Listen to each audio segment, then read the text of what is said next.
नमस्कार सम्पूर्णमा। म राजनीति विषयवस्तुमा खासै चासो राख्दैन। पहिले म राजनीति गर्थेँ, अहिले चाहिँ चासो राख्दैन र बोल्दैन पनि। किनभने मेरो अध्ययनले देखाएअनुसार, मैले बुझेअनुसार राजनीति त्यति सजिलो छैन जति हामीले सोचेका छौँ। अहिले भारतका प्रधानमन्त्री नरेन्द्र मोदीसँग नेपालका प्रधानमन्त्री बालेन्द्र शाहको तुलना भइरहेको देख्छु म सामाजिक सञ्जालमा। नरेन्द्र मोदीसँग विगतमा धेरै प्रधानमन्त्री अथवा राष्ट्रपति अथवा राष्ट्र प्रमुखको पनि तुलना भएको थियो, अहिलेका बालेन्द्र शाह जस्तै। तर ती मुलुकका ती प्रधानमन्त्री वा राष्ट्रपति वा राष्ट्र प्रमुखहरूको अहिले नामो निशान मेटिएको छ र कतिपयको मेटिने क्रममा छ। यस्तै नेपालमा पनि अहिले बालेन्द्र शाहको निकै चर्चा भइरहेको छ। बालेनको शैलीको, काम गराइको, हैन, विभिन्न कुराहरूको विभिन्न तरिकाले चर्चा भइरहेको छ। साथीहरू, हामी जति सोझो तरिकाले हामी नेपालीहरू सोच्ने गर्दछौँ, दक्षिण एसियाको राजनीति अथवा जियोपोलिटिक्स त्यति सजिलो भने छैन। ठुला ठुला युनिभर्सिटीमा पढेर आउने, सिद्धान्तका राजनीतिहरू गर्ने, स्वच्छ छवि भएकाहरूले मात्र राजनीति गर्ने भनेको युरोप अमेरिकातिर हो। नेपालमा त्यो सम्भव छैन। किनभने नेपाल र इन्डिया जस्ता देशहरूमा गुण्डागर्दी गरेर आएका, कुनै न कुनै केसमा लिप्त भएका व्यक्तिहरूको नै राजनीति फस्टाएको हामी देख्छौँ अहिलेसम्म। पछिल्लो समय नेपालको राजनीतिमा पनि बालेन्द्र शाह र उहाँको टिमसँगै विभिन्न पढे लेखेका युवाहरू, देश विदेशबाट विज्ञता हासिल गरेका युवाहरू आएका छन्। तर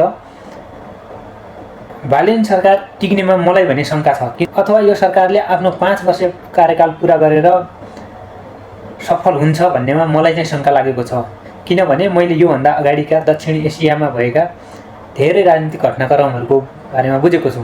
सन् 1992 मा पाकिस्तानी क्रिकेट टिमले इमरान खानको कप्तानीमा विश्वकपको ट्रफी उचाल्यो।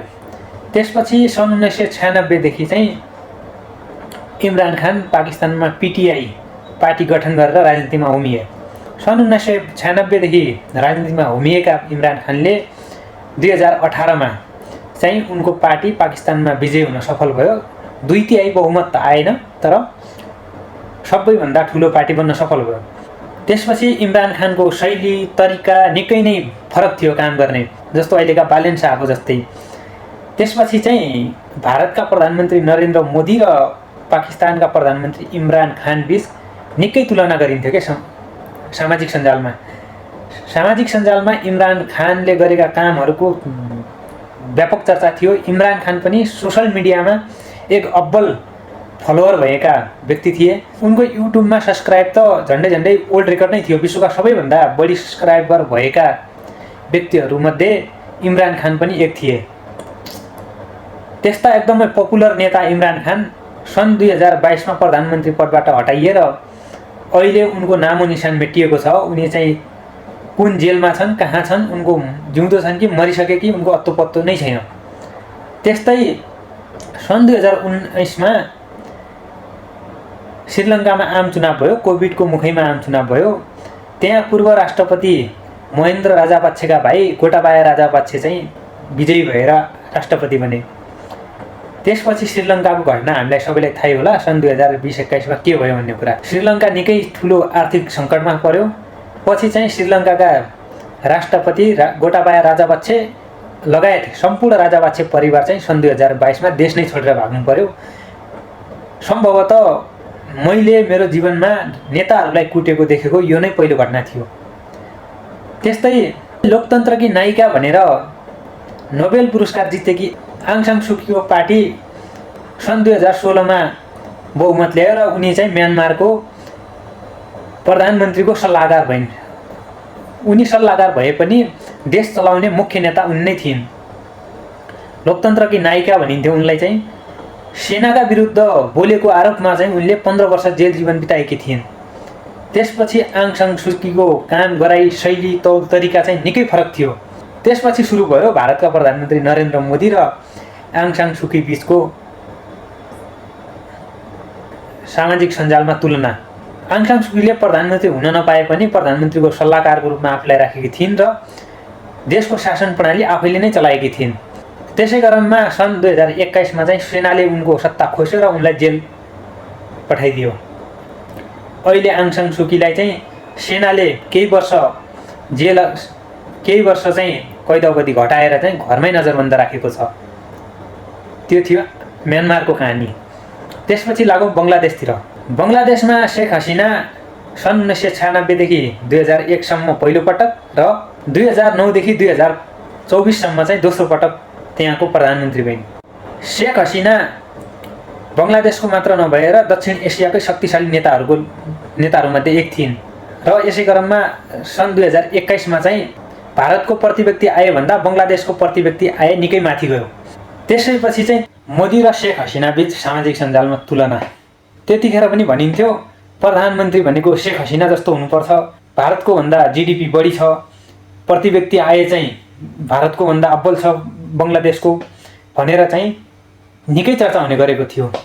तर हामीलाई सबैलाई थाहा छ अहिले शेख हसिना कहाँ छिन् र बङ्गलादेश कहाँ छ। त्यसैले साथीहरू, मैले रासोपाप्रति नकारात्मक धारणा सिर्जना गर्न खोजेको होइन। रासोपाप्रति मेरो सम्मान छ, तर नेपालका प्रधानमन्त्री बालेन्द्र शाह र भारतका प्रधानमन्त्री नरेन्द्र मोदी बीच तुलना गर्नु र नेपालका प्रधानमन्त्रीको अहिले नै वाहवाही गर्नु वा विरोध गर्नु चाहिँ निकै हतार हुन्छ। हामीले चाहिँ हाम्रो जियोपोलिटिक्स बुझ्नुपर्छ। पहिला भारतले चाह्यो भने नेपालमा के गर्न सक्छ भन्ने कुरा हामीले भदौ 23 र 24 देखिसक्यौँ। भारत र अमेरिकाले चाह्यो भने चाहिँ नेपाललाई के गर्न सक्छ भन्ने कुरा हामीले विगतमा देखिसकेका छौँ। त्यसकारण बालेन्द्र शाहले चाहिँ अब दक्षिण एसियाको यो भू राजनीतिलाई बुझेर अथवा रासोपाले दक्षिण एसियाको भू राजनीतिलाई बुझेर 5 वर्षसम्म सरकार चलाउन सक्छ वा सक्दैन भन्ने कुरा चाहिँ निकै चुनौतीपूर्ण छ। अहिले नै हामीले विरोध गरिहाल्नु वा चर्चा गरिहाल्नु धेरै हतारो हुन्छ। मैले अघि नै यी हाम्रा छिमेकी राष्ट्रहरू, भारतसँग प्रत्यक्ष सिमाना जोडिएका छिमेकी राष्ट्रहरू पाकिस्तान, श्रीलङ्का, बङ्गलादेश, म्यानमारको उदाहरण दिइसकेँ। नेपालमा पनि विगतमा यस्तो नभएको होइन। केपी ओली र प्रचण्ड मिल्दा झन्डै 2/3 बहुमत आएकै हो। तर नेपालको राजनीति चाहिँ कसरी कहाँबाट चल्छ भन्ने कुरा हामीले विगतमा देखिसकेका छौँ। त्यसकारण अहिले पनि रासोपामा 2टा गुट देखिसकेका छन्, एउटा रवि पक्ष र एउटा बालेन पक्ष भनेर 2टा स्पष्ट देखिसकेका छन्। अब भोलिका दिनमा चाहिँ यदि रवि र बालेन बीच तालमेल मिलेन भने यो पार्टी पनि रहला अथवा यो सरकार रहला भन्न सकिँदैन। त्यसकारण हामीले हाम्रो देशको सरकारको सपोर्ट चाहिँ गर्नुपर्छ, तर चर्चा र तुलना गर्न चाहिँ अहिले नै हतारो हुन्छ। Thank you.